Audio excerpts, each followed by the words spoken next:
Here we are again, 10 stitch squares baby blanket. We're working on the double corner, and I have worked back all but two stitches that need to be wrapped here. On the way back, when you're working this way, you're going to notice that gap again. And on the way back, you're going to knit all the stitches and then wrap the one after the gap. So on going the other way, it's pretty much the opposite. So we're going to wrap the 9th stitch here. Then we're going to wrap the 10th, and then I will show you. I was going to tell you a little bit about yarn and materials that I'm using here as well. The needles are a US 4, and the yarn is actually Patton's baby yarn, I believe it's called, and it's in the US we have a number rating for the size of the yarn, and this one is a number 3. It's just a little thinner than the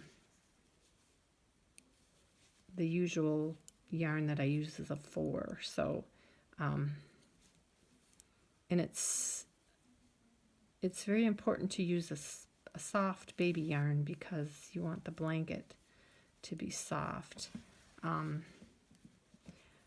I wouldn't go any bigger than a 4, but I experimented a little with I think a 2 or a 3 would work, but it would make the blanket a little less soft and cushy. So I decided on a 4 needle,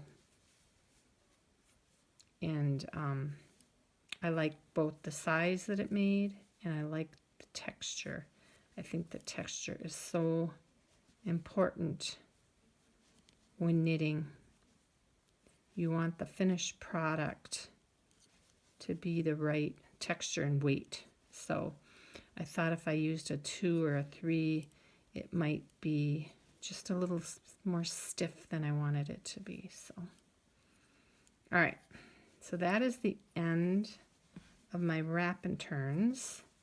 And as you can see, we've completed the double corner, and we're going to come back down here and we're going to attach right here. So let me show you that. I'm going to knit 9, and then I'm going to slip that 10th stitch.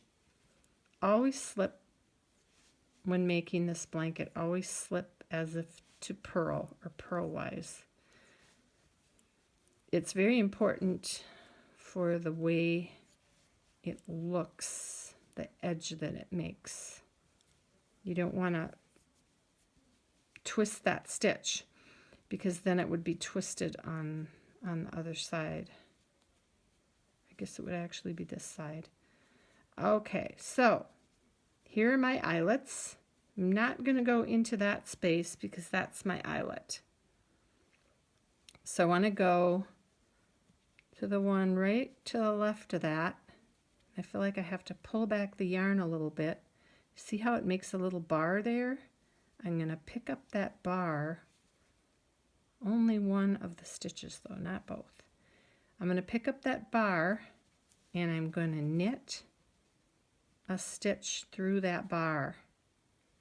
Then that last stitch that I slipped, I'm going to pull that slip stitch over the knitted stitch. Okay? And that's going to make a nice looping stitch edge all along this edge. So you don't want to twist that last 10th stitch. You want it to have that. Also, to make sure you don't twist or mess up that nice edge, You want to keep your working yarn on the purl side as you turn. So you turn with your yarn on the purl side. Then you slip that stitch as if to purl. Don't work it. And then this yarn goes back to the back to knit the rest of the stitches. If you bring it around the other way as if to knit, you're going to mess up that nice knit looking, it looks like a knitted stitch. It's just a little loop stitch that'll go all the way around your squares. Makes a nice edge. Okay, that's your first attaching stitch. Now, this edge is the easier edge. When we get down to the next edge, we'll make another corner, and then we'll be picking up along a bound off or cast off edge, and that looks a little bit differently. So what I'm going to do is I'm going to work this whole edge, and then in video 5, maybe I'll work that whole, I'm going to work all the way down here, and then I'm going to work a corner. Maybe I'll come back on the second half of the corner and show you that. Okay, so here we are again.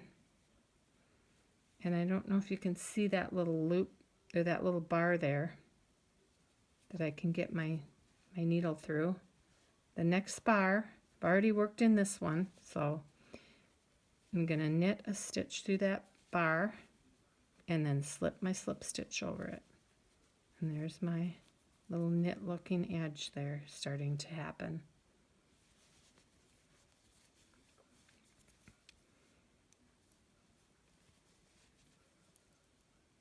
Okay, brought it in front, slip the stitch, knitting back.